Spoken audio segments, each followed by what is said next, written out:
भक्ति का माध्यम ऐसा है कि भगवान भी भक्त के ऋणी हो जाते हैं। अब भगवान जो समस्त संसार को देने वाले हैं वो कैसे ऋणी हो जाते हैं, इसको समझने के लिए एक बहुत सुंदर वृतांत की चर्चा करते हैं। एक भक्त थे, उन्होंने भगवान का नाम जपते हुए जीवन बिता दिया, पर भगवान से कभी कुछ नहीं मांगा। एक दिन वे भक्त बांके बिहारी मंदिर गए, पर यह क्या, वहां उन्हें भगवान नहीं दिखे। वे आसपास के अन्य भक्तों से पूछने लगे कि आज भगवान कहाँ चले गए। सब उनकी ओर हैरानी से देखते हुए कहने लगे, भगवान तो ये रहे, सामने ही तो है, तुझे नहीं दिखते, तू अंधा है क्या? उन भक्त ने सोचा कि सबको दिख रहे हैं, मुझे क्यों नहीं दिख रहे? मुझे ये सब दिख रहे हैं, भगवान ही क्यों नहीं दिख रहे? यही बात उनको दुख दे रही थी कि सभी भक्त भगवान को देख पा रहे हैं और वह अभागा भगवान के दर्शन करने से भी वंचित रह गया। ऐसा विचार कर उनका अंतःकरण ग्लानि से भर गया। वे सोचने लगे, लगता है कि मेरे सिर पर पाप बहुत चढ़ गया है, इसीलिए मुझे भगवान नहीं दिखते। मैं इस शरीर का अंत कर दूंगा। आखिर ऐसे शरीर का क्या लाभ जिससे भगवान ही न दिखते हों? इस जीवन का क्या लाभ जब मैं अपने भगवान के दर्शन नहीं कर पा रहा हूँ? ऐसा सोचकर वे यमुना में डूबने का मन बनाकर चल पड़े। इधर अंतर्यामी भगवान एक ब्राह्मण का वेश बनाकर एक कोड़ी के पास पहुँचे और कहा कि ऐसे ऐसे एक सच्चा भक्त यमुना को जा रहे हैं, उनके आशीर्वाद में बहुत बल है। यदि वे तुझे आशीर्वाद दे दे तो तेरा कोढ़ तुरंत ठीक हो जाए। जाओ और उनसे आशीर्वाद लो, जल्दी पहुंचकर। ये सुनकर कोढ़ी यमुना की ओर दौड़ा। उन भक्त को पहचान कर उनका रास्ता रोक लिया और उनके पैर पकड़कर उनसे आशीर्वाद मांगने लगा। कोढ़ी के बहुत अधिक याचना करने पर भक्त कहने लगे, भाई मैं तो पापी हूँ, मेरे आशीर्वाद से क्या होगा? पर जब बार बार समझाने पर भी कोढ़ी ने पैर न छोड़े तो उन भक्त ने अनमने भाव से कह ही दिया, भगवान तेरी इच्छा पूरी करे। ऐसा कहते ही कोढ़ी बिल्कुल ठीक हो गया। पर वे भक्त हैरान हो गए कि यह चमत्कार कैसे हो गया। वे अभी वही स्तब्ध खड़े ही थे कि साक्षात भगवान सामने आ खड़े हुए।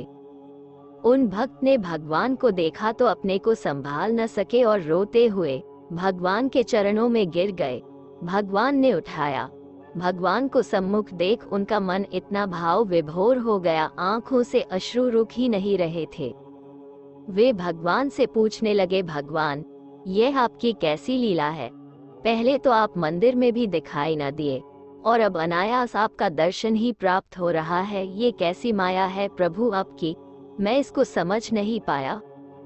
भगवान ने कहा, भक्तराज आपने जीवन भर जप किया पर कभी कुछ मांगा नहीं। आपका मुझ पर बहुत ऋण चढ़ गया था, मैं आपका ऋणी हो गया था, इसीलिए पहले मुझे आपके सामने आने में संकोच हो रहा था। आज आपने उस कोढ़ी को आशीर्वाद देकर अपने पुण्य पुंज में से कुछ मांग लिया, जिससे अब मैं कुछ ऋण मुक्त हो सका हूँ। इसीलिए मैं आपके सामने प्रकट होने की हिम्मत कर पाया हूँ। मेरे भाई बहन, वे भक्त धन्य हैं जो भगवान का नाम तो जपते हैं पर बदले में भगवान से कभी कुछ नहीं मांगते।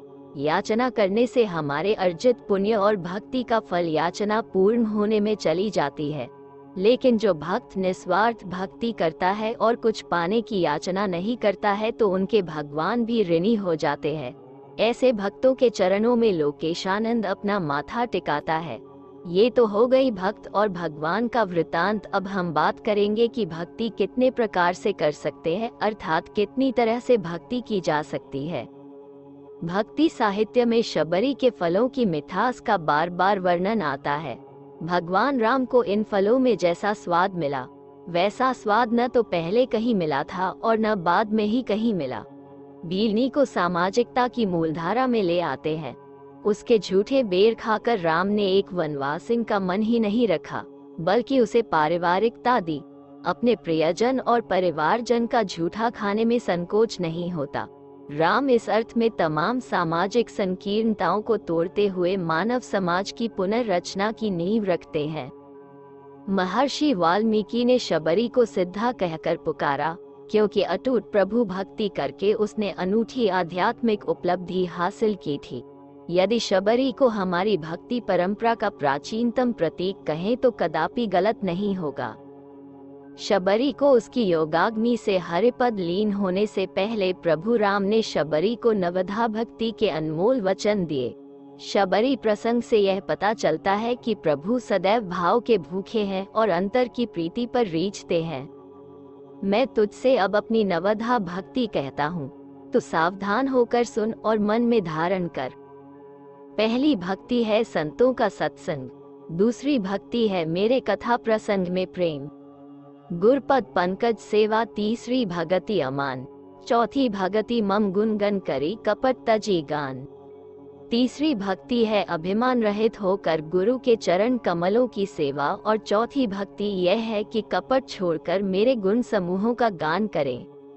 मंत्र जाप मम दृढ़ विश्वासा, पंचम भजन सो वेद प्रकाशा, छठदम सील बिरती बहु कर्मा, निरत निरंतर सज्जन धर्मा। मेरे राम मंत्र का जाप और मुझ में दृढ़ विश्वास, ये पांचवी भक्ति है जो वेदों में प्रसिद्ध है।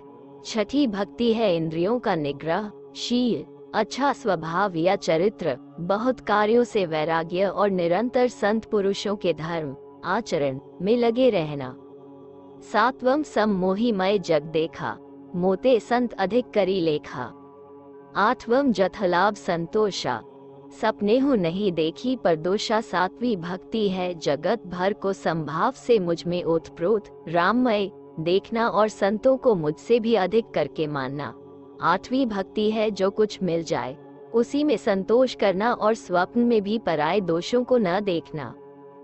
नवीं भक्ति है सरलता और सबके साथ कपट रहित बर्ताव करना, हृदय में मेरा भरोसा रखना और किसी भी अवस्था में हर्ष और दैन्य विषाद का न होना। इन नवों में से जिनके एक भी भक्ति होती है वो श्री राम की और भगवान की कृपा पा जाता है। सोए अतिशय प्रिय भामिनी मोरे, सकल प्रकार भगति दृढ़ तोरे। जोगी वृंद दुर्लभ गति जोई, तो कहूँ आजू सुलभ भई सोई। हे भामिनी, मुझे वही अत्यंत प्रिय है, फिर तुझ में तो सभी प्रकार की भक्ति दृढ़ है। अतएव जो गति योगियों को भी दुर्लभ है वही आज तेरे लिए सुलभ हो गई है।